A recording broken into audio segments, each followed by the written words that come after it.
Good morning, good morning, good morning, good morning, everybody. I thought you thought that I thought that I wouldn't be here, but I am here because why? It's Sunday morning. It's 11:30 a.m. Eastern time. So I'm super excited to be with you guys this morning.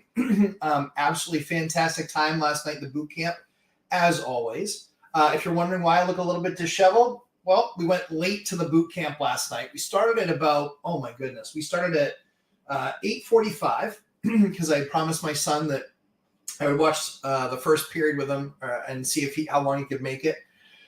But man, those 8 o'clock starts in the hockey playoffs, oh my goodness, brutal. Well, for a 6-year-old.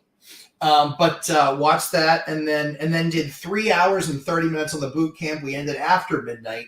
Absolutely awesome session together. We went through so much stuff. It's unbelievable the amount of stuff that we went through. I couldn't believe it was 3.5 hours, but it was. We were jacked up. It was awesome. Boot camp again today at 1 o'clock, so super excited for that.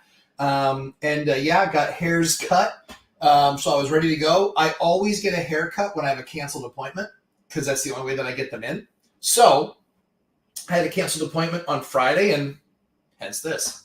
So that being said, let's jump into the important stuff. So massive costs overages over on the jail project. Apparently I had to say over twice because they're that much.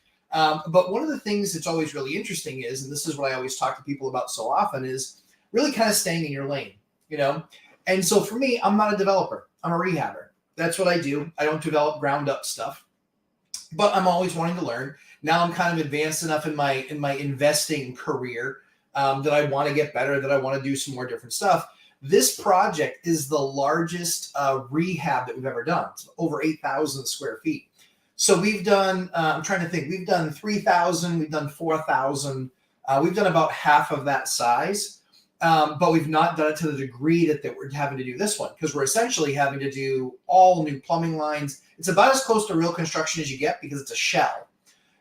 So what was really interesting was, no matter how many questions I asked, I could not have foreseen the things that I'm seeing now. So let's just go down the list of permits. We'll go down the most reasonable ones, getting to the more crazy ones. So that's what we're going to do today.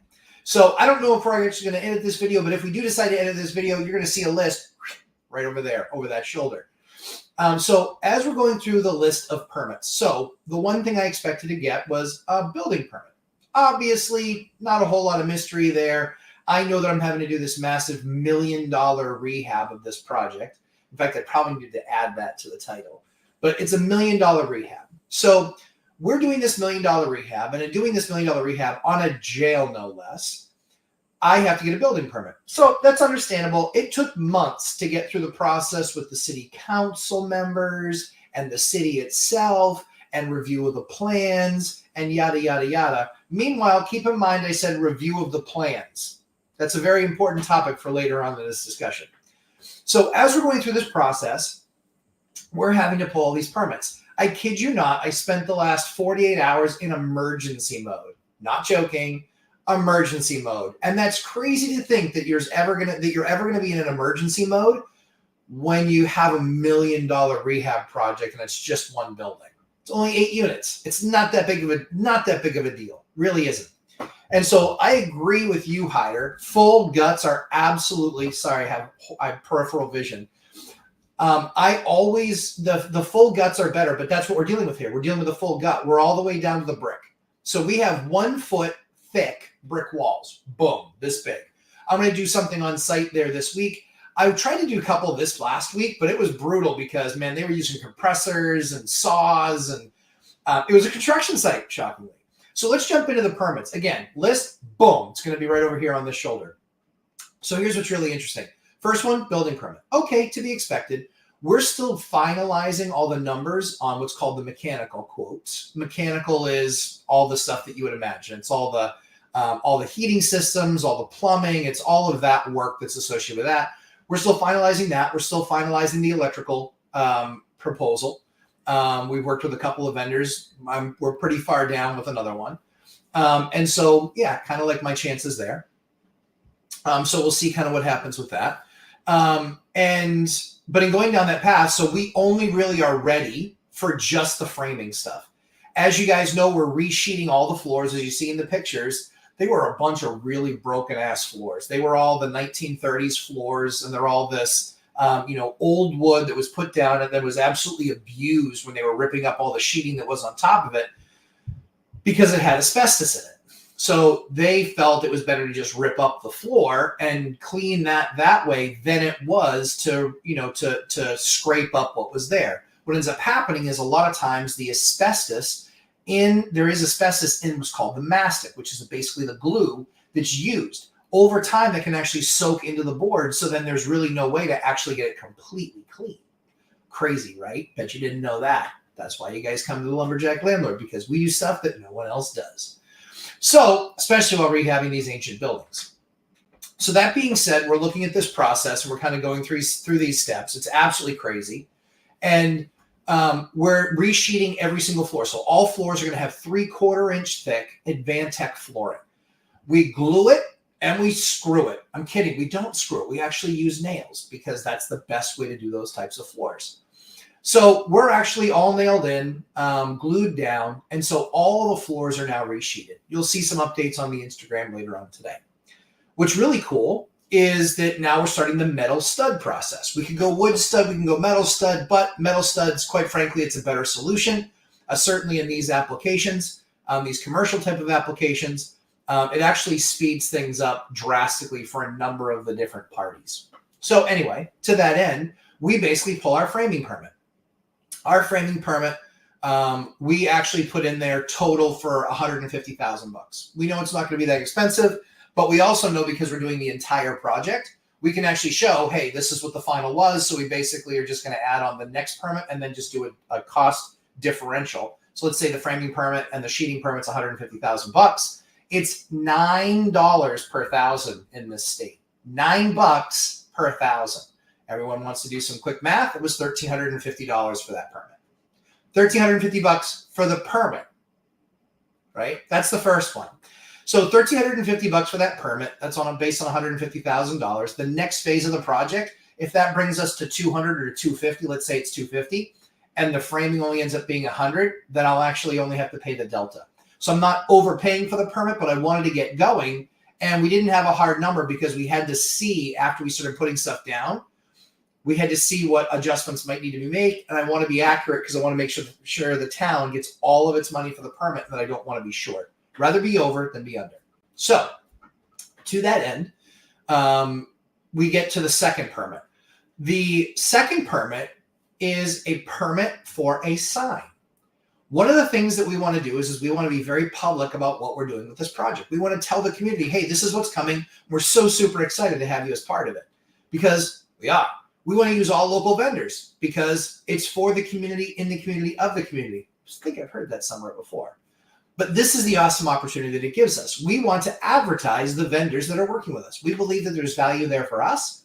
We believe that there's value there for the vendors. So we want to make a big, loud statement. These are the people that are doing work with us, and they're part of this community project as well. Why? Because we're doing disabled vets housing, we're doing an indoor playground for kids, and we're going to bring in some sort of a low-cost vendor that actually can get somebody affordable lunch. Because holy Toledo, I went and I had lunch at a sub shop that will not be mentioned, and it was $45 for 2 people. It was lunch. It wasn't lunch and beers. It was lunch.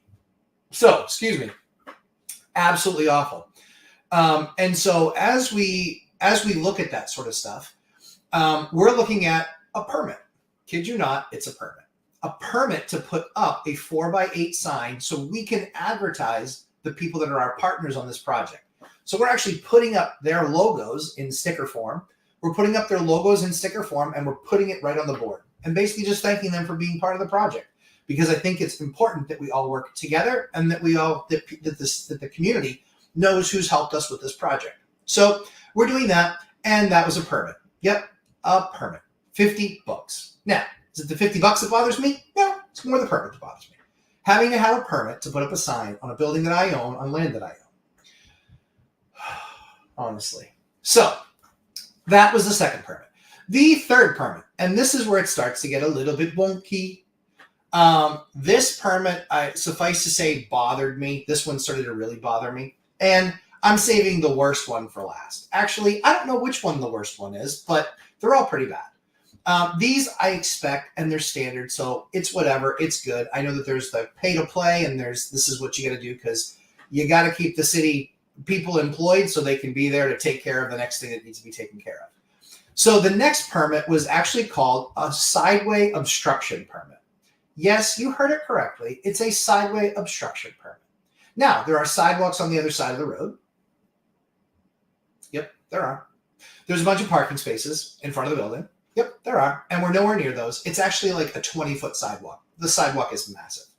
But they have an obstruction permit for the sidewalk. So again, I'm always a guy playing by that rule, working with the city, trying to do the best thing that I can. And again, administration, the people that are there, they don't set these rules. These are the rules that are in place. And I don't know how they got there, but they got there. And I'm sure they were voted in at some point. But now this obstruction permit. So I have to power wash the building. The reason that we power wash the building is because we want to power wash it and get all the grime and the gruck and the grum and the grime. And we want to get all of that stuff out of the beautiful brick that's there. And it's actually not very pretty brick. If you've seen the pictures of the building, boom, right here. You've seen the pictures of that building. And again, I could be pointing to nothing because I don't know if editing is going to get to this in the time that I want to actually post it. It'll post today, so you won't see it in this video. But if you look at the building, it's actually pretty ugly. It's an ugly building. These are like 1970s, 1980s bricks. They're really ugly. There's no redeemable quality. It's just ugly. So we look at this stuff, but we have to make sure that we're power washing it with a proper power washer because we want to paint that brick. And we want that brick, we want that actual paint to adhere properly. Now, there's all sorts of products out there. Obviously, shout out to my guys at Benjamin Moore. They're going to treat us right, and they're going to give us an amazing product, not give, but sell us at a reasonable price. An amazing product that will allow us to roll that or spray that and then be able to roll anything on and do whatever we want for paint. We're likely going to spray the entire building, but the job is power wash, then use this stuff, this special product, and I'll have names for it on it. And then our paint, because then you can use kind of whatever paint you want. We want to use a good paint that we're not going to have to repaint in a bunch of years or a few years, especially a few, but definitely not in a bunch. So as we're doing this project, we're going to power wash that building. Then we're going to paint this building. It's going to be absolutely beautiful. And for those of you who aren't in the Lumberjack Landlord course, here's a little tip. You don't want to pick 2 colors for a building. You want to pick 3 colors. Not 4, you super decorators, and not 5 because you hired a designer. No 5 colors. 3. That's it. Not 2, not 4, 3. You pick your primary color, you pick another color to go with that balances off that well, and then you pick a final tiny accent color. Ours is going to be Stone Harbor Gray, it's going to be black, and it's going to be white. It's going to look like a pretty sexy building, I don't mind telling you. But as we're going through this project, again, we actually have to do the power washing. So we have to fill out an obstruction permit. Yeah, an obstruction permit. Yep. Because people might be walking by on the sidewalks. Now, keep in mind, all of this work is being done with a power washer and a ladder. That's it. Somebody walking by, I'm pretty sure the company knows to stop spraying. Somebody not walking by, I'm pretty sure the company knows now it's time to spray. Now, of course, I'm making fun of all this stuff because it seems, I don't know, rather evident and logical that that's the way that people would act, but what do I know? I'm just a landlord. So as we're looking at it with this vendor, we have to fill it out. We need to give them days in advance. And then we're allowed to do it. I think it's 8 hours. I want to say it's like 8 to 4 is all that we're allowed to do it. So that's fine. We can get the entire building power washed in that time. It's a big building. It's 2 stories. And so you have to go all the way around it as well. But that is permit number 3 that I need to get just in order to do this. So that's fine. That permit's not too expensive. I want to say it's 50 to 100 bucks. So again, not the end of the story, not the end of the world. We can afford it. Now, here we get into the real expensive permits. And again, these are not building permits. I have not gotten my building permit. My building permit that I have right now is only for framing. And so when I'm all in and I need to get that building permit, it's going to probably cost me about $9,000 or $10,000 to get that building permit. That's right. I said it. $9,000 or $10,000. Just realized that my microphone was over here, probably a little too far away. So hopefully all my shouting has helped everybody. But that being said, so $9,000 or $10,000 is what I think we're going to end up having to spend on this permit. However, there are many permits before those permits. The next thing that we have to get is not necessarily a permit, but it is one of those things that I was kind of like, that's expensive. So we have to hire somebody called a fire suppression engineer. Fire suppression engineer. Again, if it's being edited, it's over the shoulder. But a fire suppression engineer. So with this fire suppression engineer, what they literally have to do is they show up to, give me just a second here. I want to make sure this isn't an emergency. It is, yeah, it's not an emergency. So anyway, so as we're looking at it, right? So we have this fire suppression engineer. Goodness gracious me. And they have to come in, and what they basically are is they're experts when it comes to code. They're experts when it comes to fire code and safety codes as well. So I thought newbie from this perspective, because most of my properties are all residential. This one's mixed use, so it's a little bit different. So the fire suppression engineer that I now have to bring into this process, I cannot believe. I find out that how much are they? They're not $1,000. They're not $1,500. They're not $2,000. They're $3,000. And that's where they start. They start at $3,000. Not only do they start at $3,000, but then they're like another $125 an hour. Boy, I hope that plan doesn't need revising. But they'll actually put together this document that says, here's all the things that you need to comply with. Here's all the things that you don't comply with. And now here's our recommendations for those. All right, so I get it. Like, that's fine. So we're going to go through that process. So as we're going through it, 8 of the 10 things that they say, hey, you got to do this. I'm like, yeah, sure, of course. No problem. Totally fine. Then there's 2 things, and I'm like, F me. Like, one of those things I'm absolutely not doing. I'm not going to do that. And so now we're going back.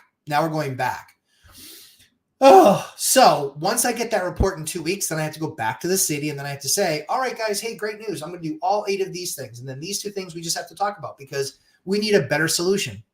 One of them is going to cost $20,000 and add 0 safety and add 0 value and add 0 curation experience for the tenant. 0. So anyway, so I know that I called and said permits. This one's really more of a fee. Now, so just to be clear, I am $3,000 an hour to fire suppression engineer. Why can't the town tell me exactly what I need? Why can't the town say, hey, here are the things that aren't to code that we want you to be able to do? So now that burden's on me spending $3,000. The architect for about $5,000, totally get it. That's reasonable. I can't sit there and figure all that stuff out, but they should generally know some of the code too, you would think. And then we get the architectural drawings. But now we're $5,000 on architectural drawings. And P.S., by the way, we had to send over for revisions on Friday because that was the big, huge mess that I was in. Absolutely huge mess. And it was something just unbelievably crazy that I can't believe was missed. We didn't have bathrooms. We didn't have 2 showers. We had all the bathrooms in, but there were 2 bathrooms that for some reason, no shower. No shower pan, nothing, wasn't in the drawing. Oh my goodness. Blood shooting out of my eyeballs. The problem is I have the framers there. Here's the other issue. This is the 5th set of people that's looked at this plans. 5 people have looked at this plan. And I'm the first one because I looked at them generally speaking, but I'm not a framing guy. That's not what I do. I'm usually ripping down to the studs and maybe adding a wall, but I'm not looking at all the measurements on all of that other stuff, like on a brand new build, like reading blueprints. Can I read them? Yeah. Did I spend 10 hours reading them? No. But I actually thought I saw a drain in the floor, and I was like, okay, this is cool. Like, we're just going to do like a European style bathroom in here. So we'll tile the walls and make it a European style. That wasn't a drain. It was a number 11. They were referencing something in the notes. It was an 11. Oh, you got to be kidding me. It was an 11. It wasn't a drain. So I'm looking at that and I was like, well, yeah, there's a drain right there. He goes, that's not a drain. And I go, what do you mean it's not a drain? He goes, see, it's not just the lines. He goes, it's a lines with a circle around it. Sorry, I left my decoder ring at home. But the lines with the circle means it's referenced over there in what's called the legend on the left side. Not this legend, that legend.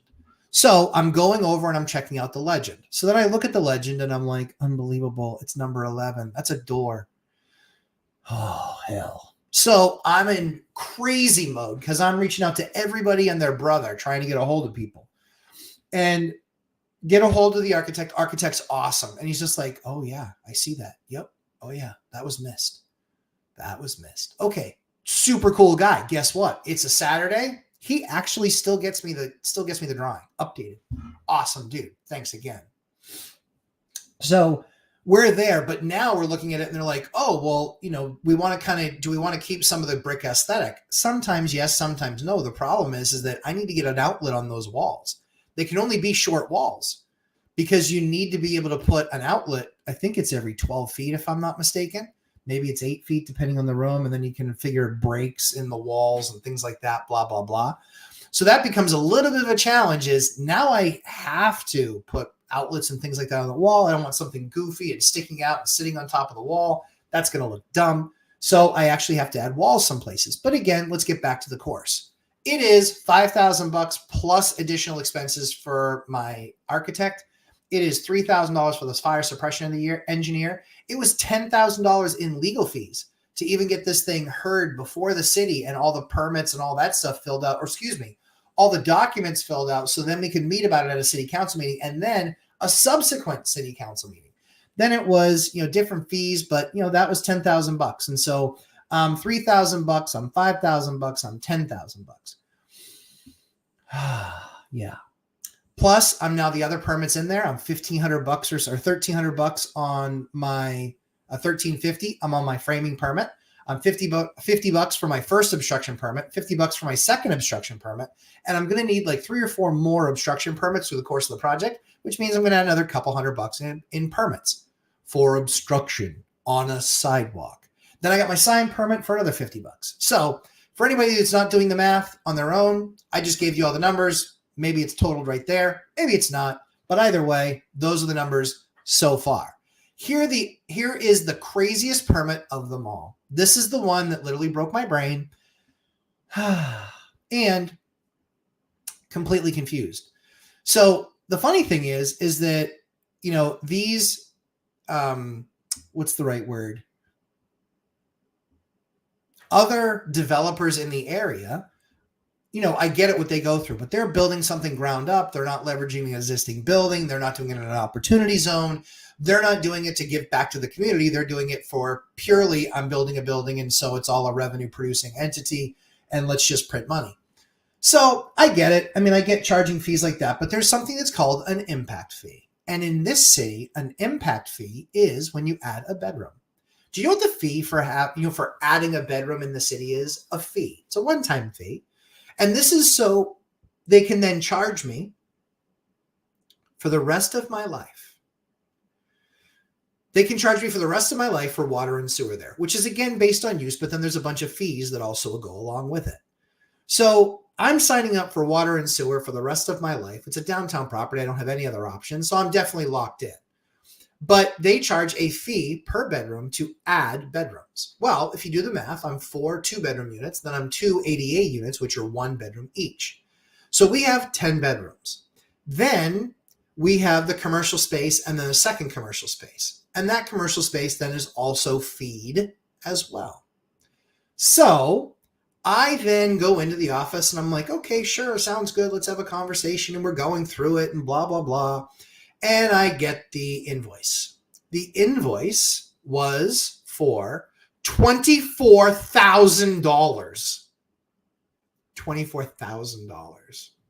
$24,000. And I thought I was being punked. I literally thought I was being punked, not being punked. Now, again, I get that there's cost to adding development, blah, blah, blah, but I'm not building something up from nothing. There was an existing building that was there. So why am I paying these massive impact fees? Anyway, long story short is I don't have any other way around it. So the only thing that I can think of is how do I possibly get the price of this reduced? So as I'm going through the process and I'm like, geez, you know what? I said, but I don't understand. She's like, and again, the city's been awesome to work with. They're a lot of fun too.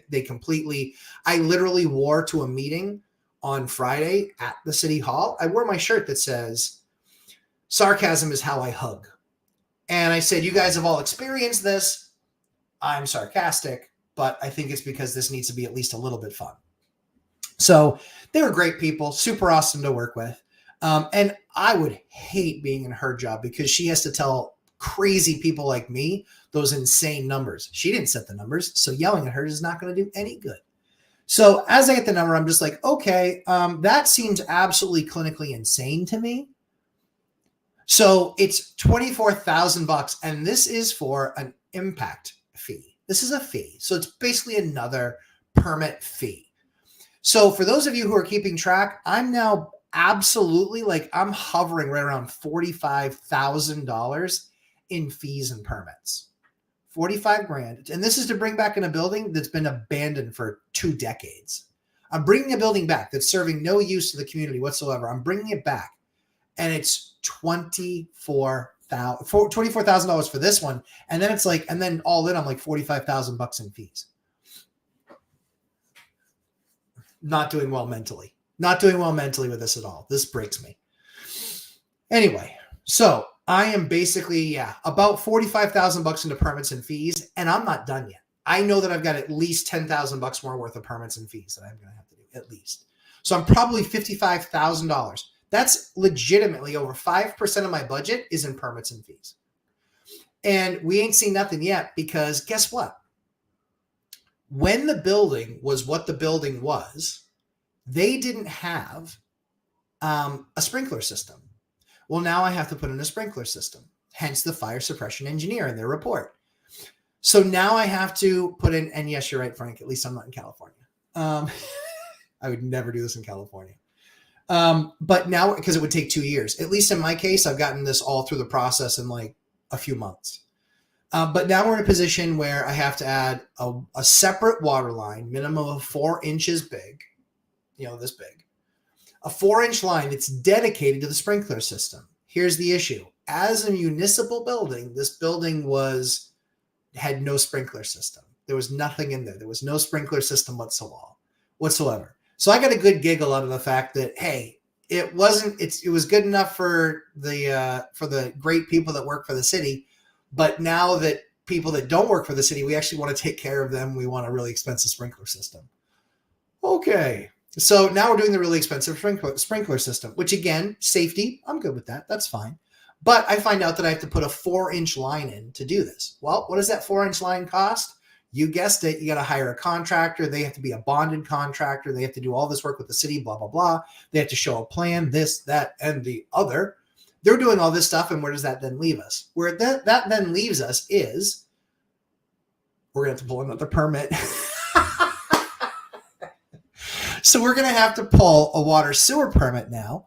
We're going to have to pick a vendor that's bonded, which is good. I already know some of those guys. And so I've already had conversations with them, and I talked to one.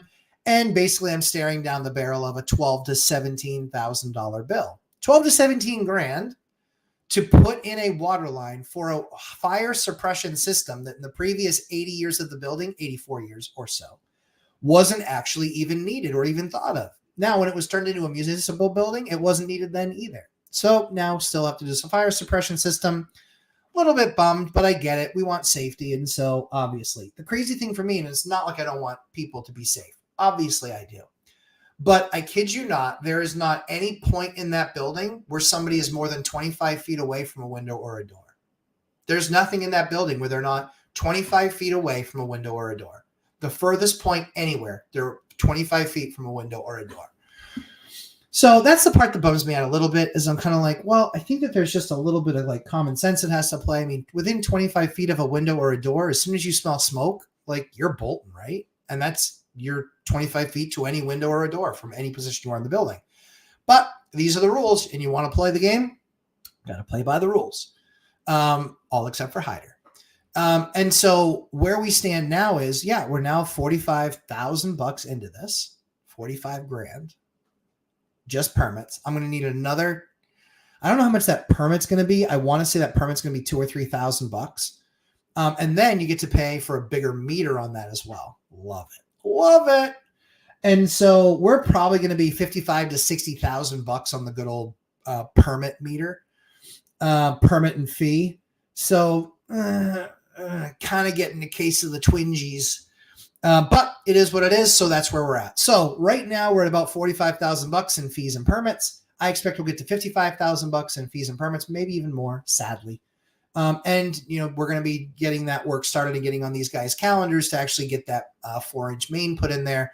Because you know what? While we're doing that, we might as well do some other stuff. Oh, and P.S. by the way, love this one. There is something called vermiculite. Vermiculite is basically a sand. And this vermiculite sand is what was actually, the sand was what was put in between concrete cinder blocks to actually provide a level of insulation. What's really interesting in this building, as you would guess it, does have it. That's fine. The city had spent well into the 6 figures remediating the building. That's why for me, I was like, yeah, I'm totally on board. Let's do this. The problem is they still have a couple issues remaining. And the couple issues that they have remaining, we've already contracted with an environmental firm. And yes, environmental makes me pucker every time I hear the word environmental, because I know it's going to be really expensive, and in all likelihood, it's something that's going to probably drive me up a wall. But in going through that process, they actually have to pull out all these bricks, and then there's going to be vermiculite in the bricks, and they have to vacuum this stuff out. And they don't test it for asbestos, but they have to believe that it has asbestos in it. That's how the government treats this stuff. They believe that it has asbestos in it. So again, we're just following the rules. And so we hired an environmental consultant, and we got an environmental company. And so we've done all of our work with these guys. And so they're going to be there in the next, I think, 2 weeks or so. And they're going to be taking all that stuff out. And then I'm going to have these big, huge gaping holes in my building where the bricks are. But that's going to be the biggest transformation, because now we're going from something that looks pretty ugly to, holy cow, this is going to look like a storefront again and going to be absolutely beautiful. So that's what I wanted to cover with you guys today, is permits, and more permits, and all the hidden costs. So when developers talk about this stuff, yeah, it's true. There's a ton of it there. I've done a ton of permits before. I've probably spent, I've spent hundreds of thousands of dollars on permits over my career.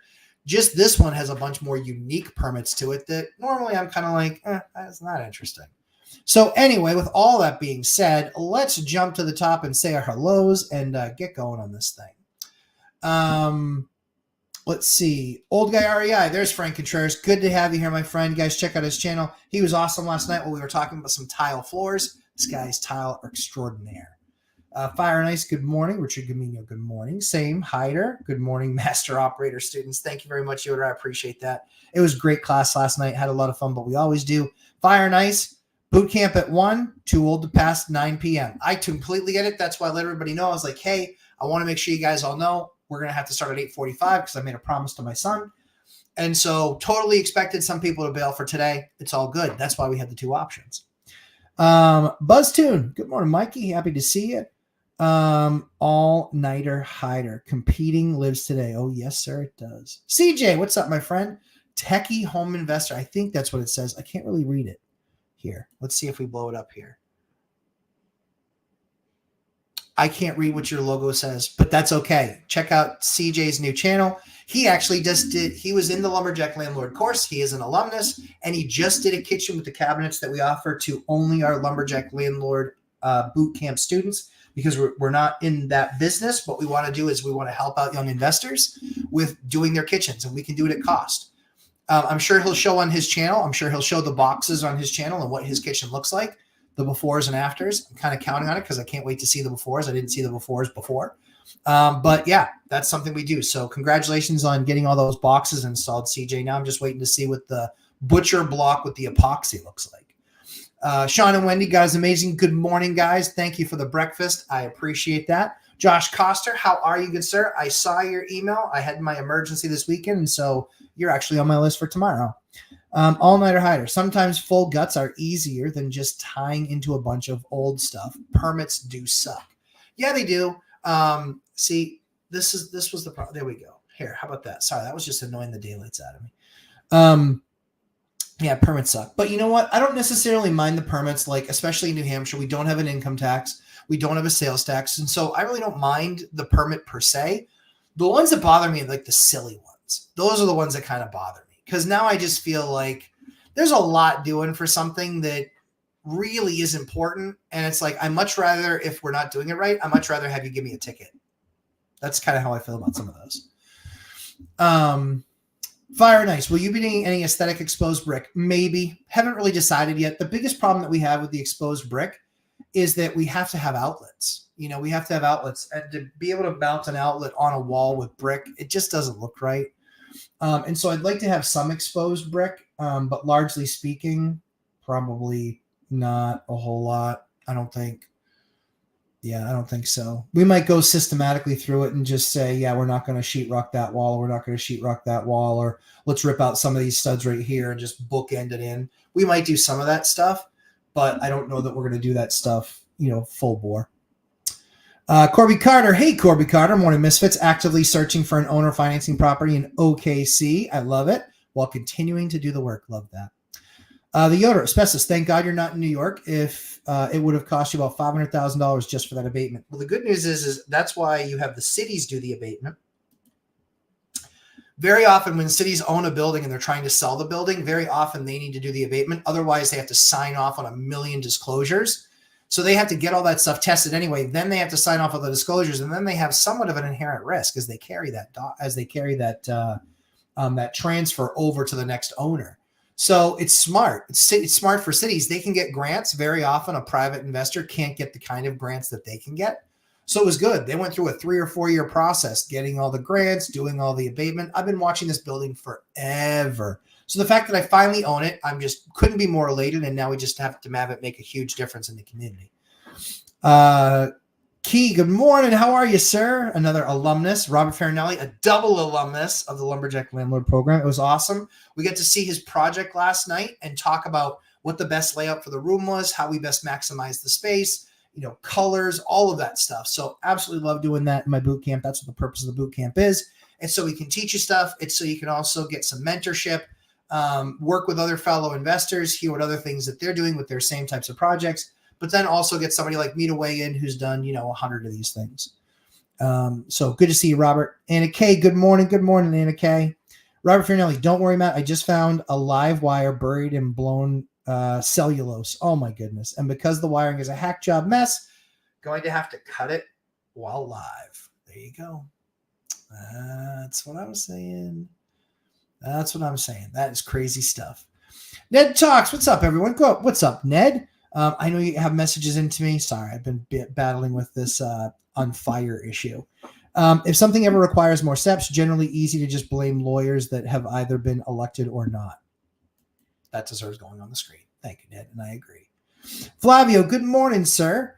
All-nighter. If something requires more steps than it requires accountability in my world, I don't just accept the steps just without just cause. I also don't create unnecessary waves. It's exactly right. The idea is that they're my city. They're kind of my partner in this. They're not giving me a dime, but they are kind of my partner. I'm going to need them to work with me on some of the things that they say, well, technically it should be this, right? Technically, but is there any real added value in doing that? Let's put the money where people can feel it. Let's put the money where kids can get more rides in there, where we can discount tickets more.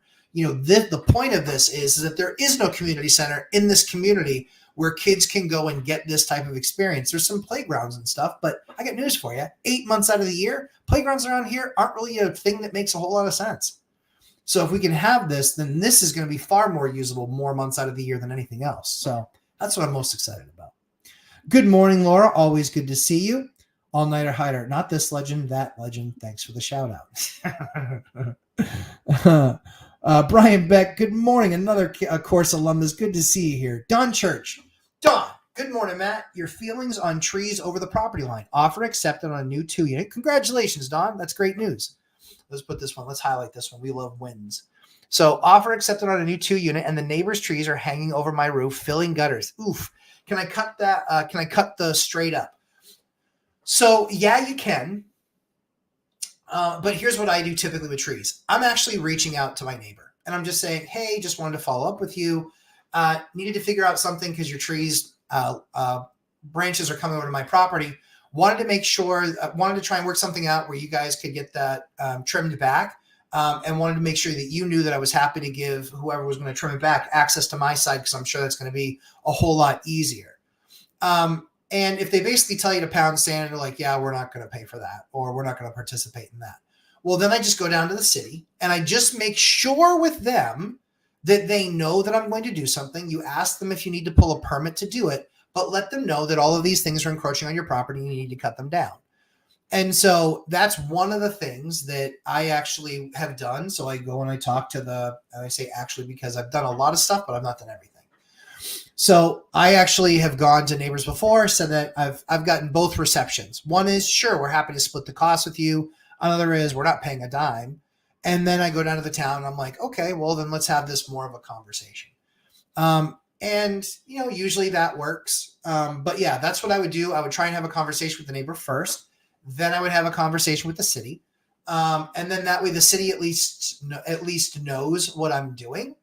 And then I would also try to look at, if they ever did like a survey or anything like that of that area, I would also try and look at a survey. You'd be surprised how many people think that they own something that they don't actually own.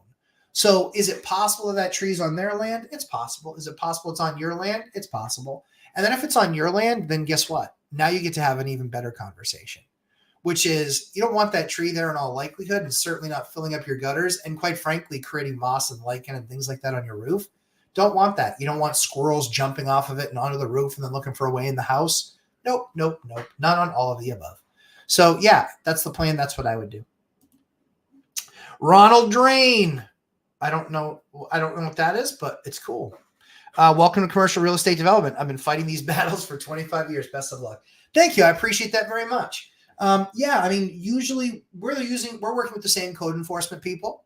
So they have, they know we obviously have a good reputation. But yeah, a lot of this stuff is newer to me. I've never had to hire a fire suppression engineer. Never had to do it. I've never had to get an obstruction permit before. Never had to do it. Outside of this property. And I've owned stuff downtown before. So it's just an interesting experience. It's always learning. The city's been awesome to work with. In all seriousness, they've been awesome. They don't make up the fee schedule. So as I'm looking, I'm just kind of like, really? Come on. Okay. It is what it is. If I want to continue the project, there are rules. Laura, hit the like button. Thank you, Laura. All-nighter hider, 24K better come with a free property. Sadly, it does not. CJ, 45K in permit fees is criminal. I concur. It's more than a little bit crazy. But again, it is $1 million project. I'm just trying to keep that in mind. But yeah, I would think that I don't know that I'm getting a whole lot of value out of that $50,000 I'm going to spend. And $50,000 is a lot of money to anybody. Even if it's $1 million project, it's still a lot of money to anybody. So I don't know. It does make me a little bit sad. I won't lie. Fire and ice. Someone has to pay their pensions. Yeah. That system needs to be overhauled big time. And you can't do it when somebody's like 5 years away from a pension. I'm not saying that. I'm saying there has to be some way to means test it, balance it, something like that. You can't pay somebody 80% of their highest mark of what they made for the rest of their lives. You can't. That's not reasonable. Ned Talks, LMAO. The amount of fees you have to pay for the right to increase their tax revenue on a permanent basis is baffling. Thank you, Ned. That's why the sewer one cracks me up, right?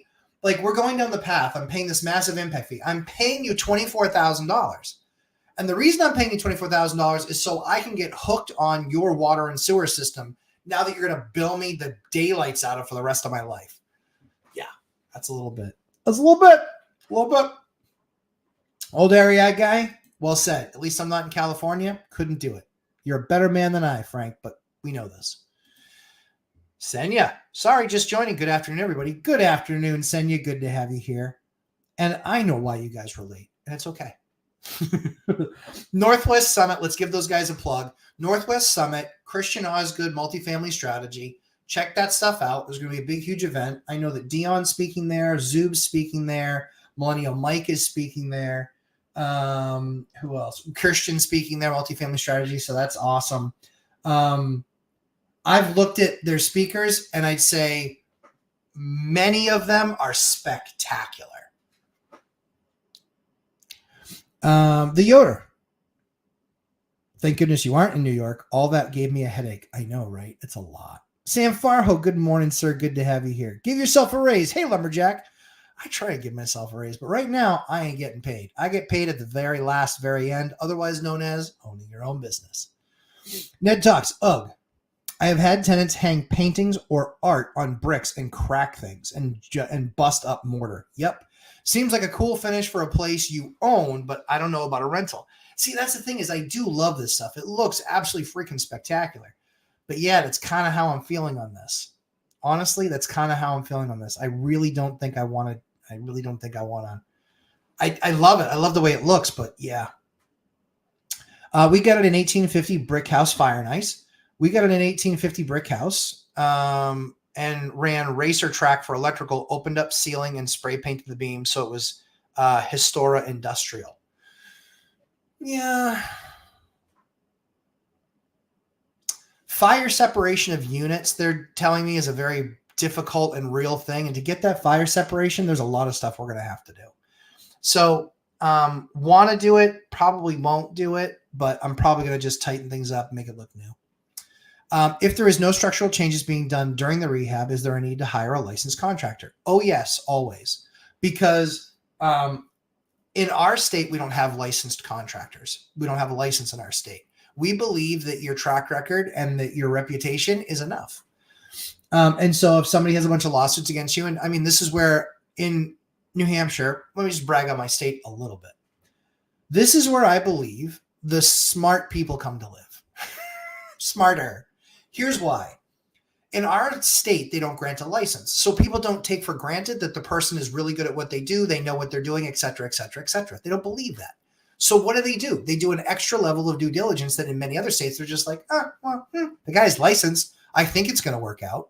Yeah. Do you know how many licensed guys, you know what the hand slap is that they get when they do something wrong? It's a hand slap. They're literally incented to rip you off in a lot of states that have these license programs. Now, electrical and plumbing are a completely different story. Why are they a different story? Because it takes like 5 years to even qualify to get your master's license where you can then pull a permit. Otherwise, you're either an apprentice or you're a journeyman. Now, both of those are cool designations, but in most states, you actually have to pass a test that says you now know enough and you pass that test and now here, boom, you're good. Here's the challenge. The application of that knowledge is what makes it safe. The challenge is with the building and on like the GC side, they're usually not going through a job when they're not fine tooth enough of a comb where they're going to be able to uncover little things. Hence, my 2 showers missing. Crazy. Now, with that being said, where we stand now is, yeah, I think that when you look at a licensed contractor, I'm still doing my due diligence. I want to see before and after pics. And on the before and after pics that they send me, I don't want somebody from 6 months ago. I want somebody from 2 or 3 years ago that's lived with those solutions. I want somebody from 2 or 3 years ago. I want somebody for 6 months ago. And when they're showing me their pictures, I would just say, hey, I just want you to, show me the pictures of the job. And then I just would like to talk to the homeowner. So that's what I'm doing when I'm trying to find somebody. Now, a lot of that work was taken out with things like Thumbtack or Angie's List and things like that. And that's good. And those are good sources, but I think that there just is, I want to see the project that they've actually done. A lot of people will say, oh yeah, this is the scope of the project, and they describe it. And it's much, much, much larger than it actually was. And so you feel like, oh yeah, I've got this, safety about it. If I'm looking at getting quotes, my quotes per thing, per mechanical, per plumbing, per framing, per, each of those were between $80,000 and $150,000. So they're pretty big contracts. And so a normal small company isn't going to do that for me. So I think you always want, if your state requires a licensed contractor, I think that's what you want. I think that if it's a real project, if it's not a real project, when I say real project, I mean, if it's not thousands of dollars, then, and again, in my state, I'm not even asking for a license because we don't even have them. So great question. Martin Properties. Morning, Matt. Morning, everybody. All-nighter hider. Insurance is more necessary than a license, in my opinion. I agree completely. So while the license is important, I care far more that if they do something wrong, that they have insurance I can go after. The problem is that I would call the insurance company when they give me their insurance certificate. I would call the insurance company. I would ask them, do they have any pending claims against them? They have to answer. And they would then ask them if they lost any claims against them. Well, if you've lost, there you go. But even if you've had a case brought against you, it can be unreasonable, but let's not find that out, shall we? So yeah, so I agree with you, Hyder, 100%. There we go. There's Dion. Hey, buddy, how you doing, pal? I know that he was on promoting the Northwest Summit event, which I think you guys, if you guys are in that area, you should be going. Lots of banging speakers. Most of them are excellent. Sam Farho, I found an old house, is on 9 lots. Okay. 2 lots have natural rainwater drainage going in them. Can you sell a couple of lots separately? Yes, you can. Can you make any use of the 2 lots with the natural drainage? Yeah, you probably could. You probably could. Yeah, I'm sure there's a lot of different things you could do with it. I mean, it could be, I mean, who knows? Who knows? I'm sure there's something. Yeah, I'm sure there's something. But yeah, you can absolutely, if they have 9 lots, then they've already gone through the process of lot splitting and subdividing them. So yeah, you can absolutely buy one. So I bought a property. Here's another step. Here's the next step in that evolution, Yoder. Sam Farho. In the next iteration of that, you look at buildings that are on a ton of land where you yourself can be the one to subdivide, because that's where the real gold comes in. So yes, absolutely.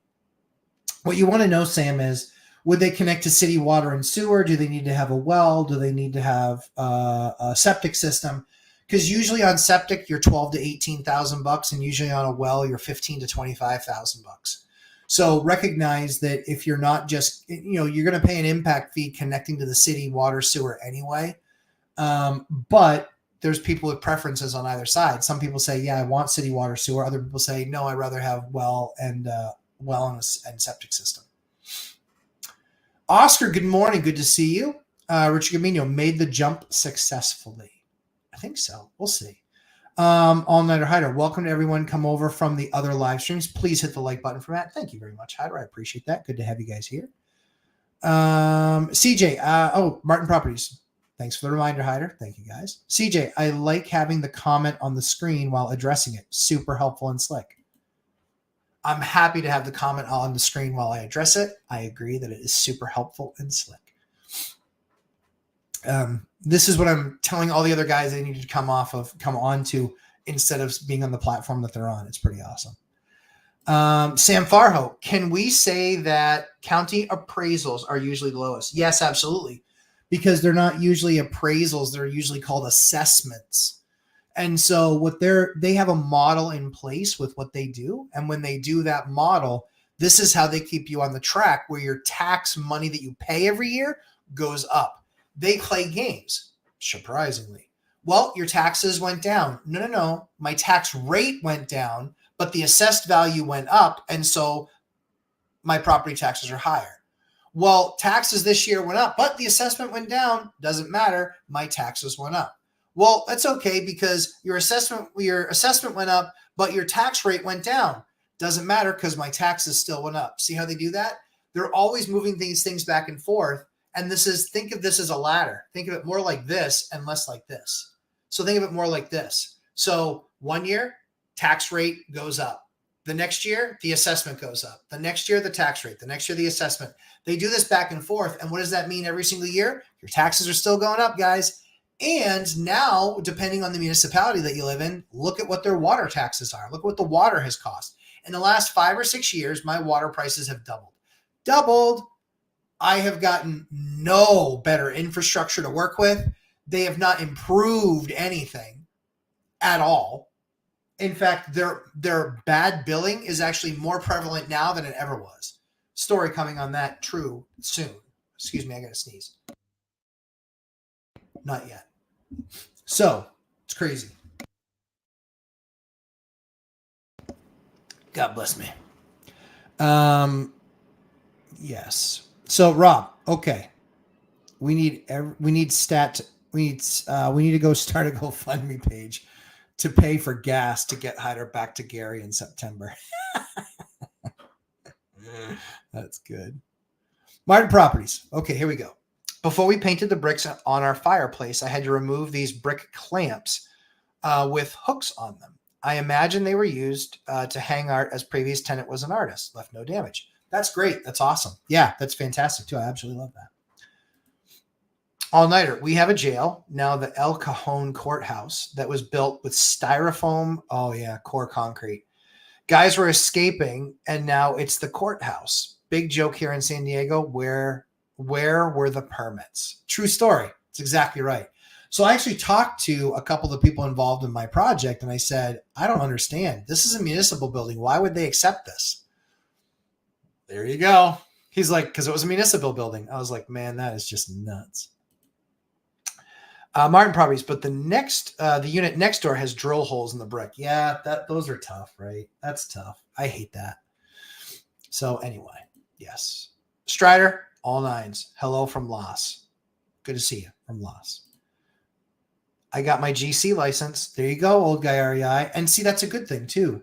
So as you go through that process, it also gives you a better understanding of the other projects that are going on around it. You can also see, you might find something that you're like, ooh, that's a problem.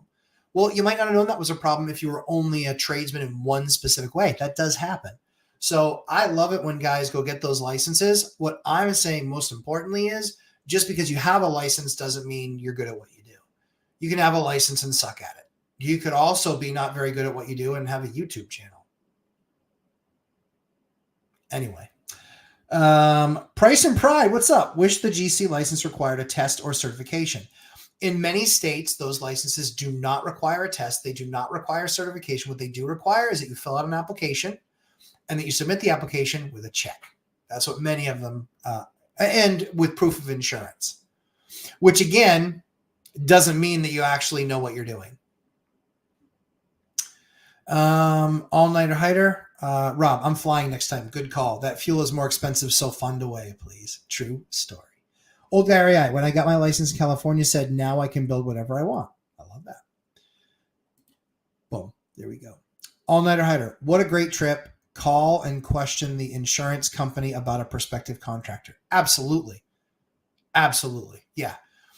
If you have a contractor, if you are hiring a contractor, the most important thing that you can do is ask for their proof of insurance and then call the insurance company.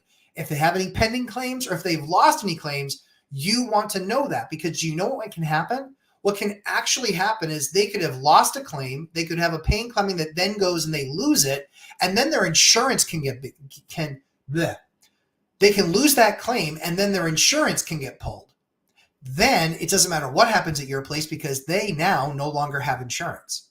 So it's important that if you're hiring somebody for a big job and you're concerned and they need to have insurance, you need to actually have something that says that you agree to be insured the entire duration of my project. That's what you do.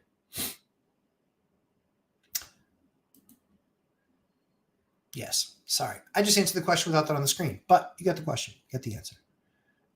Bones. Everything is expensive out here in California. What's going on? It's expensive everywhere. It's expensive anywhere. The biggest issue with California is that they are a taxing state. That's their biggest issue. Oh my goodness, that was so much noise. That's their biggest issue. They're a tax state. Massachusetts, New York, Illinois, California. Do you know what those 4 states have in common? Yeah, everything's expensive for sure. Totally agree with you, Bones. Here's the issue: it's a supply-demand issue.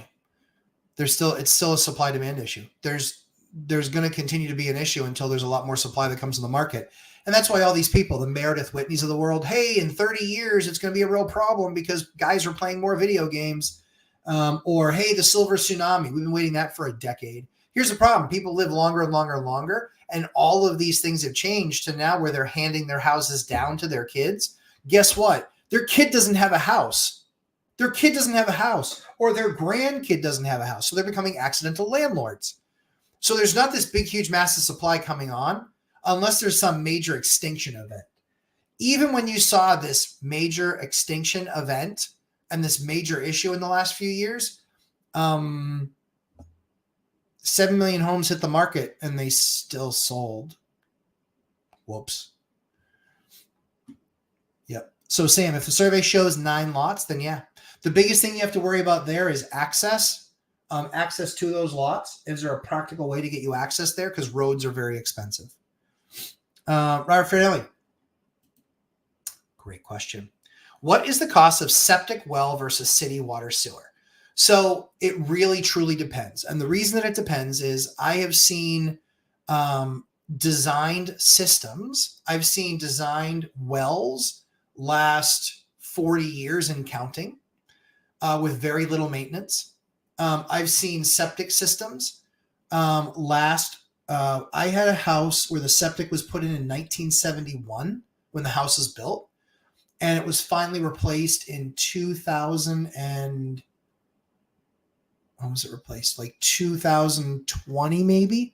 So that septic system was 50 years old before it started failing. It was 50 years old.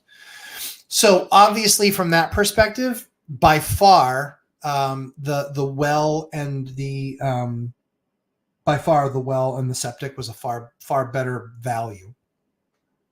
The challenge is cost up front. But with the impact fees being expensive as they are when having to connect to water and sewer, and if you have a $8,000 or $9,000 impact fee, well, on a septic system, you're more than halfway there to buying that septic system, and then you don't have to pay that impact fee. It's a big difference.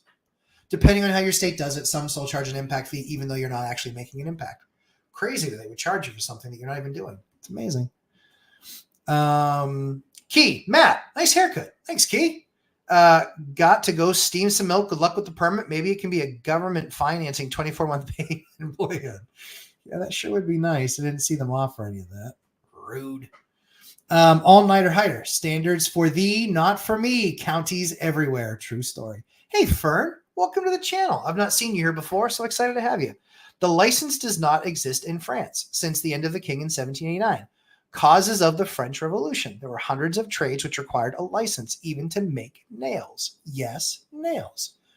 Always excited to have new guests, especially ones that are adding value like this. Thank you very much, Fern. Welcome to the channel. Hyder, oh my goodness, he's getting all googly-eyed already, I can tell. Right on, Fern. Liberty wins. We love that. Hey, Chester, good morning, sir. All-nighter Hyder saying hi to Chester. Slept in a little late today. That's all right, Chester. You're hard at work looking for deals. Dylan McMahon, hello guys, how's it going? It's going awesome. Had some responsibilities pop up, got to bounce. Later, kids. Later, Corby. Stay safe, my man. Maryland is trying to catch them all after the most recent legislative sessions. More taxes don't work. You would think that they would have picked up on that based on revenues having gone down with more taxes, but they don't quite grasp it.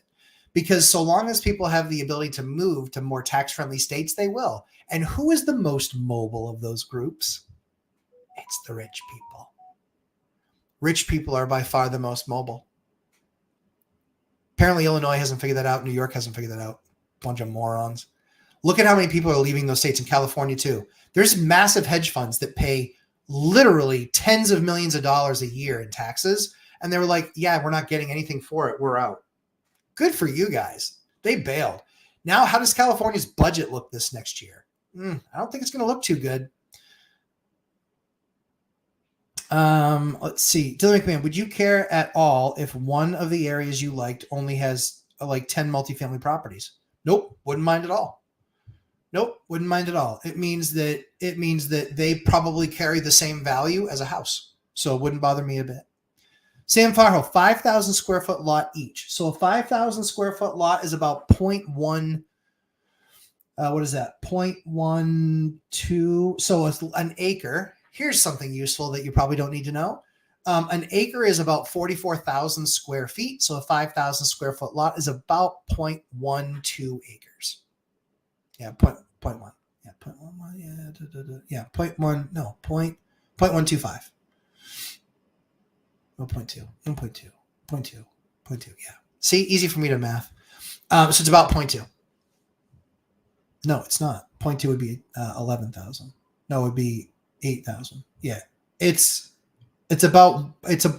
My original answer, 0.12. It's about 1.12. So that's a small, what we call them postage stamp lots. But postage stamp lots are great. What you need to start looking at, Sam, is you need to look at some sort of a home that you can drop there. It can't be a mobile home because there's a bunch of rules around that. What you need to find is a modular home that the state would agree complies with energy code. If you can find that, then you can turn those lots into income producing assets very quickly. Sam Farho, is there an impact fee to connect to city water instead of going with a well? Yes, that's what the impact fee is. So what you need to do is you need to call your town office and ask them, what are the fees? If I were to build a new house, what are the fees? What's the fee schedule? A lot of times they'll have a fee schedule, which will then lay it out for you. Here's your permit. It's $9 per thousand. Here's a flat fee. It's $1,800 per bedroom as an example to add that. Dylan McMahon, yeah, seems to be demand, but probably going to get overdeveloped. It's okay. Nothing wrong with that. I know I got gray hair right there. See it? I told my son this morning, I was like, you gave me this. Taxes are an interest-free loan to the government. So very true. And wonderful tax season was Monday. Was it Monday? Yeah, Monday. And in some states it was the 17th. And so, yeah, interested to see. Strider. Oh, I'm sorry. Dylan. Nope. All-nighter hider. I've seen and noticed Fern on several channels now. Good to have you around. I agree. It's good to have Fern around. Dylan McMahon. I've started following rents in my markets. They've been going down for like 6 months, all within 1 hour of major MSAs in Texas. Thoughts? Nope. I have no thoughts. And the reason I have no thoughts is because a 6 month window isn't really that much. And again, how much are they going down and in what asset classes are they going down? If it's brand new construction, you're not building brand new construction, you're doing rehab units. So maybe in that market, you aren't making all beautiful. Maybe you're just doing what we call a lumberjack package, which is kind of like electrical outlets, lights, flooring, and maybe some doors, because they're sometimes cheaper doors. Strider, all nines. Hey, want to say thank you. I'm getting my e-notary and loan signing agent as well as a mobile notary due to your advice. Thank you. Strider, you're very welcome. I'm always happy to help. I'm glad it helped. Yeah, I'm telling you, when we were out in Vegas, man, I want to know how big your business gets, because I'm telling you, if I were in Vegas, I'd be doing that in 5 seconds. If I didn't have, 4 kids, a wife, and 51 buildings, I'd do that job in 5 seconds. And then I would be in every real estate meetup that there possibly is, because those are not easy to find in Las Vegas. Nope. And then I would be advertising on Facebook, and I would be advertising on mainly Facebook. I'd be advertising on Facebook, and I would also advertise in some other online areas. But I would absolutely be doing that. And I would get a digital business card. You can see my video on it. I would get a digital business card that's branded. I would spend the money on an expensive one. And I would be going everywhere, and I'd be tapping everybody's phone with my info. Tapping all their phones, because that's how the digital business cards work. They're absolutely awesome. But that's absolutely what I would be doing.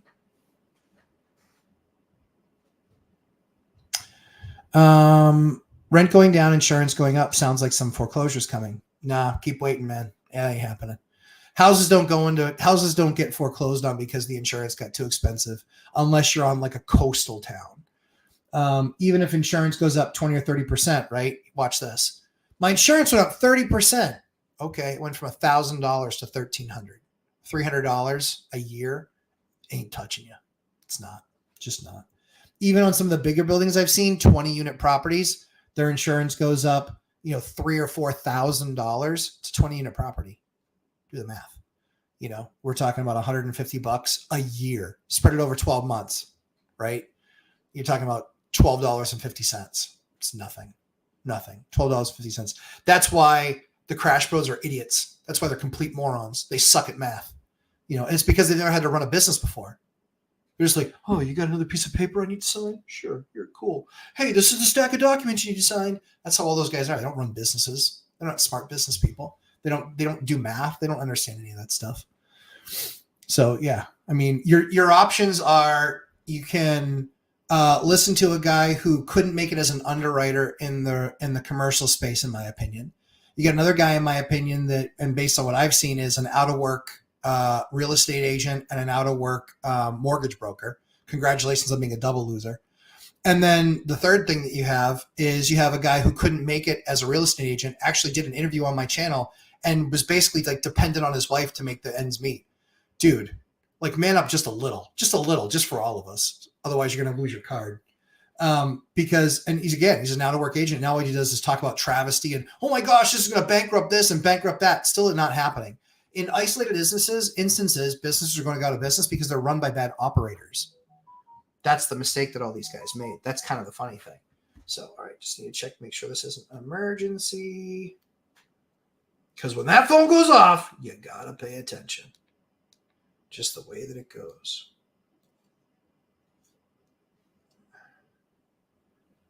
Hold on one second.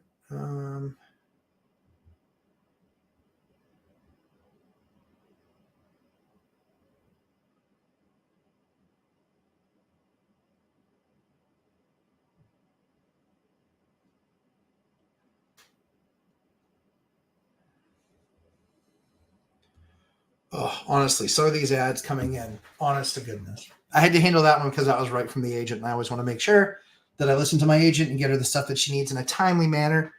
Somebody basically just wrote in on an ad, and they're like, here's a list of all the things that we don't want. And I just literally said, LOL, idiots, no to everything. I said, no already. Let's see, Dylan. Rent going down, insurance going up. Yeah, so foreclosures are not coming based on that. Nope. Chester, they all moved to Florida and Texas. It's true. And New Hampshire, sadly. Also Las Vegas as well.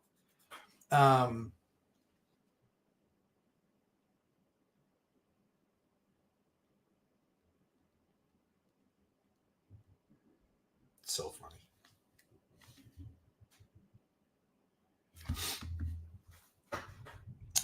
Exactly. Strider's making moves. This is what we love to see.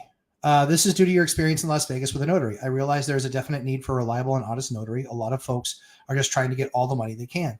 Strider, absolutely. And what I would do is, here's your business right here, Strider. So I told you about the mobile stuff. I told you about the notary stuff. I told you how to now advertise for yourself. Here's what now you need to do. You need to do a competitive analysis. You need to actually have the top 3 or 4 places that they would go to have notary services done. You need to be catering to people that are coming in out of town and visiting or taking a look at this or have to do business on the road. But what you also want to look at is you want to look at what your competition's cost structure is, because where are they going to go? They're going to go to one of the big box stores. They're going to go to a bank. Maybe it's a national bank, but they're going to go to these different places. The issue is that you need to get ahead of it for that. Now, it's going to take time to grow the business just like it always does. But you don't have business today. You will have business tomorrow. And then 5 years from now or 3 years from now, you'll have that much more business. But it's all about networking. Your network is your net worth.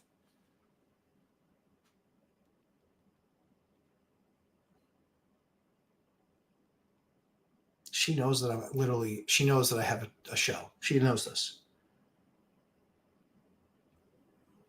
But we got to make sure she has what she needs because we want those units rented.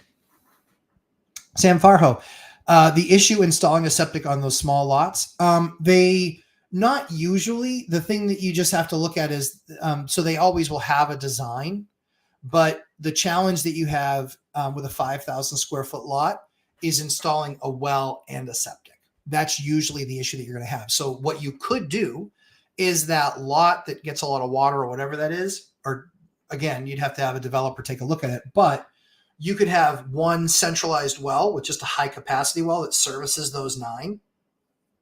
Meanwhile, doing septic for each one of them.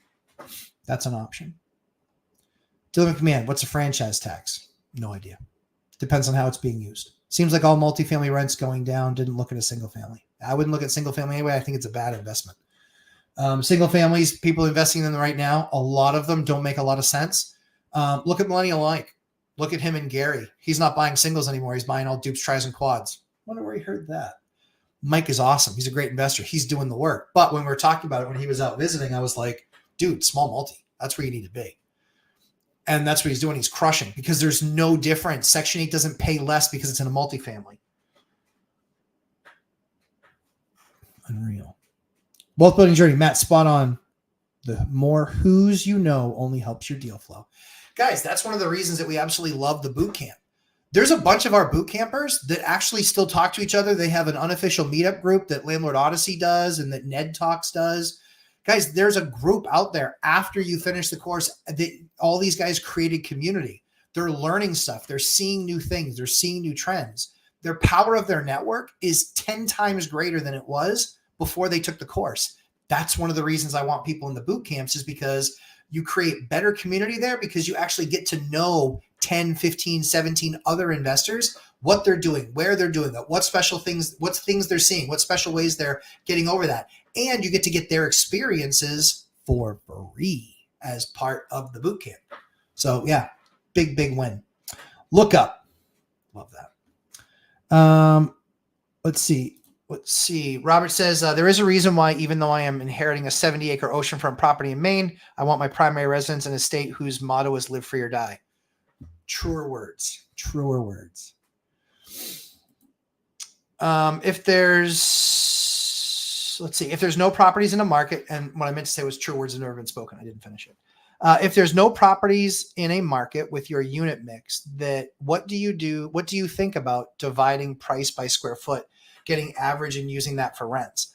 I don't overcomplicating it. It's only about rents. It's only about what do units like that rent for in the market. That's all it's about. Period. End of story. And that's why we teach the rent box. It's in the course, but that's why we teach the rent box. That gives you all of the qualifications that you need to properly ascertain what the market rent is for the asset that you have. That's why the rent box matters the most. It's not the buy box that matters the most. No offense. It's not anything else that matters more than what the rent box says, because the rent box directly impacts and tells you exactly what your asset is.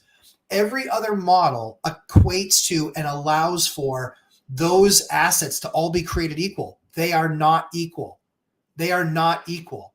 We need to take condition into account. We need to take location into account. We need to take all of the criteria that's in the rent box. We need to take that all into account. When you do that, you never, ever, ever miss what something's worth in the market.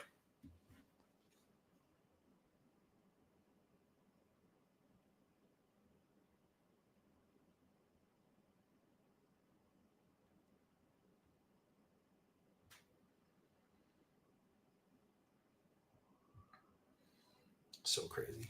Oh, 12 minutes left before class. I love it. MJ5, reply. North Shore in the house again. Love the content. MJ5, high five. Good job. Thanks for being here. Sorry. I live in Houston. I've been told insurance went up 80% over the last few years. Rents have been going down at least 6 months. A lot of owners I cold call say they are leaving because of insurance. They could. Okay. Yep. So they might just not be running the right metric. They could be under rents. They could be not doing it. There is a high possibility. It's not, so they could leave because they suck at what they do and they only can ride up a rising market. Possible. But yeah, you have to take all of those things into account. I don't know that Houston's a good place to invest. I honestly have no idea. I honestly don't know. Oh, and Senya, thank you very much for the super set. I forgot to say that.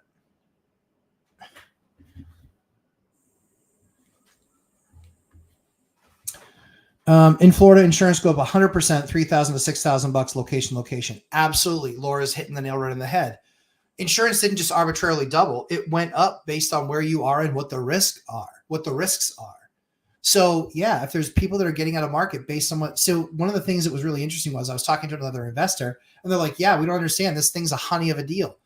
Okay. What was the insurance? Did you find that out? Because they're just doing it based on the math. Well, the problem is based on the math, if you're not accounting for every other, piece, one of the things that we put in our P&S agreements is that it's insurable. But now we make phone calls and say, hey, this is the property. Here's all the details. Is it insurable? That's one of the things that we do because we're elite at what we do. I was going to say good, but we're not. We're elite. We're elite at what we do. So I check and I found out making sure it's all insurable. Making sure there isn't some massive claim against the property or that there was a claim 5 years ago and none of that stuff it's been repaired, but none of the other conditions have changed. That's what you got to look at. Yeah.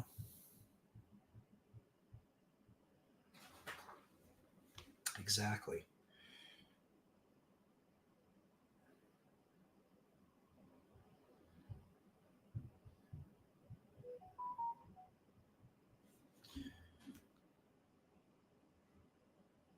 Okay. That was just the reminder. Class in 10 minutes. Let's see. Fire Nice. We only have one single family home. Only bought it to get rid of the problematic rent to own tenant. Totally get it. And see, this is a great, sorry, you're going up on screen. Fire Nice. this is one of the things that you do as you're getting down your path as a real estate investor. You will buy a property just to alleviate yourself of an issue or a problem. And a lot of times, here's what a brilliant move. Got to give this guy kudos.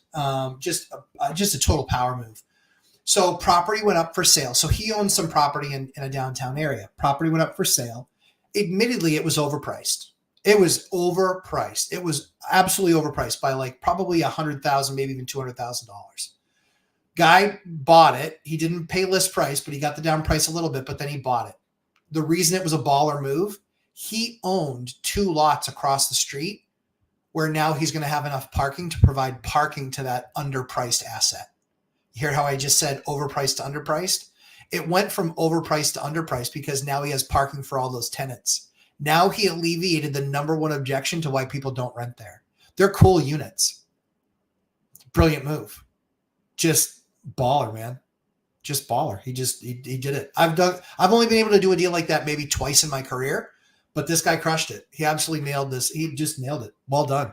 So now he's going to get a ton more money out of those units. Now, instead of it being like $100,000 to $150,000 overpay, now it's more like a $400,000 underpay. Why? Because he was the one who added the value. That's where it comes in, guys. That's the power. That's the power of being able to put deals together. Now, are you going to start off with that deal in the first place? No, but as you start to acquire assets, as you start to look and dissect things, right?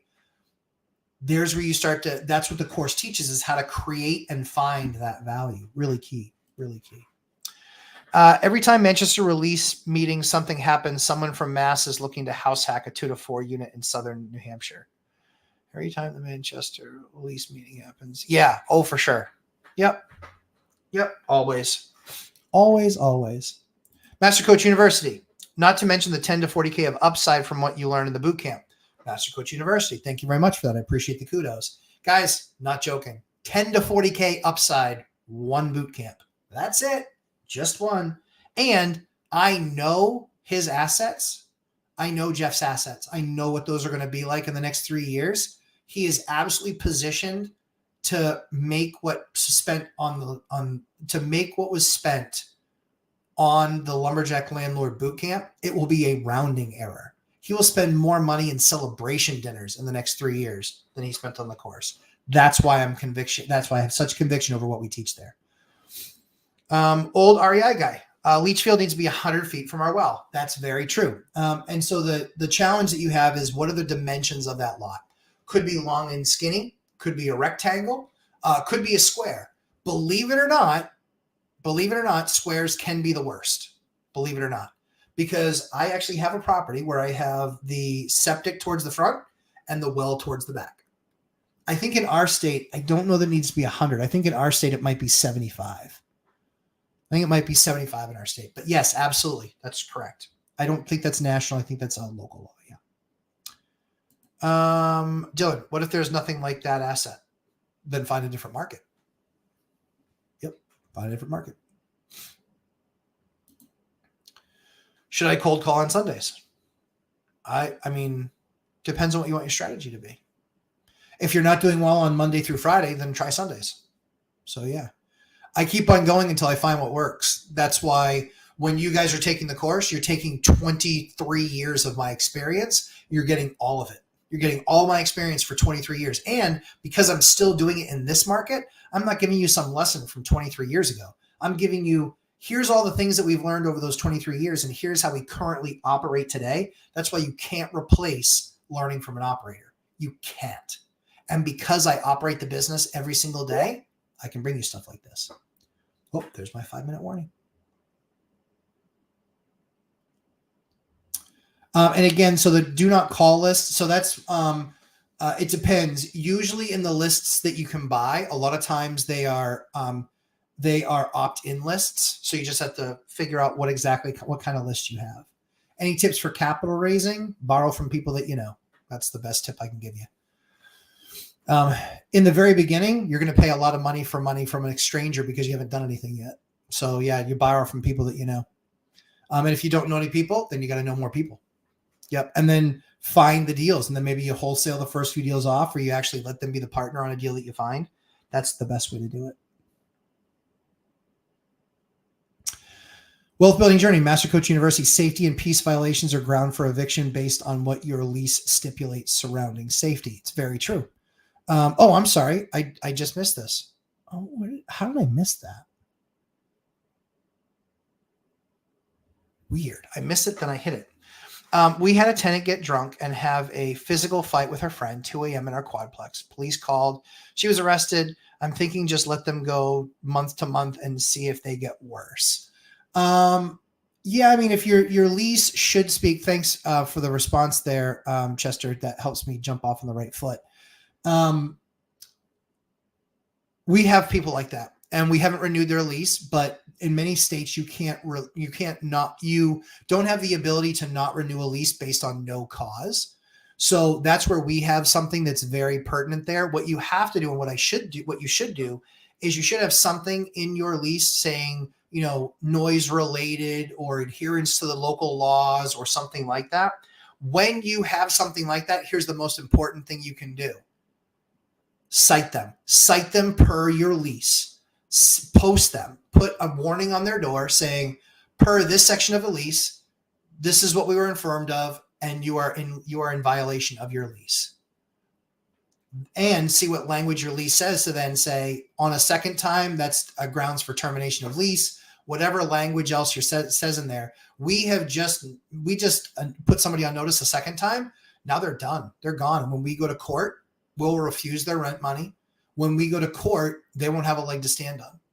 They won't because they broke the lease and they were cited.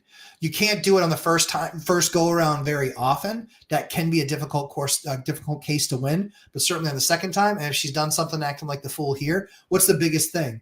You don't want it to repeat. So if it doesn't repeat, okay, everybody makes a mistake, right? If it does repeat and this is just her spiraling down, yeah, toss. All right, guys, have an absolutely fantastic. Are AHUs a go in New Hampshire? ADUs are a go. They are a go. ADUs are a go. Let's see. All right, I got to get to my students, guys. I have class starting in just a couple minutes. I hope you guys have an absolutely fantastic day. Matt and Group, wealth of info. Thank you. Look up. You're very welcome. Fern, again, welcome. Thank you for being here. I appreciate you. And Tim Smith, good morning. And hey, good morning, everybody else that I didn't get a chance to say hi to. Pallavi, I see you. Good morning, sir.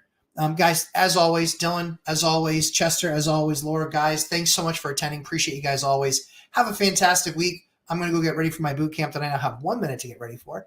But hopefully see you guys in the course. If you haven't taken the course already, guys, check out the syllabus. I want to see you guys in the course because listen to all the people that attend these Sunday live streams. They tell you how good it is. They tell you how much they learned. It's saving them money day one. Make the investment yourself. Would love to see you in the course. Would love to have you in the next live stream or in the next boot camp. I don't even know when it's going to be. We only have 6 weeks left in this one. It's crazy. I feel like we just started yesterday. We started 6 weeks ago. We only have 6 weeks left. And then after that, I don't know when the next boot camp is going to be because they are admittedly very time consuming and I love them, but they're very time consuming and I'm trying to spend more time with my family and my kids. Yeah, would love to see you in the next boot camp. Not sure when that's necessarily going to be. We'll probably run it until when we get up enough people, and then we'll probably pull the cord on there. But I only do about 3 boot camps a year, and I'm doing 2 right now. So have an awesome day. Hope you guys have a fantastic week. And as always, we will see you guys in the next one. Thanks, everybody. Take care.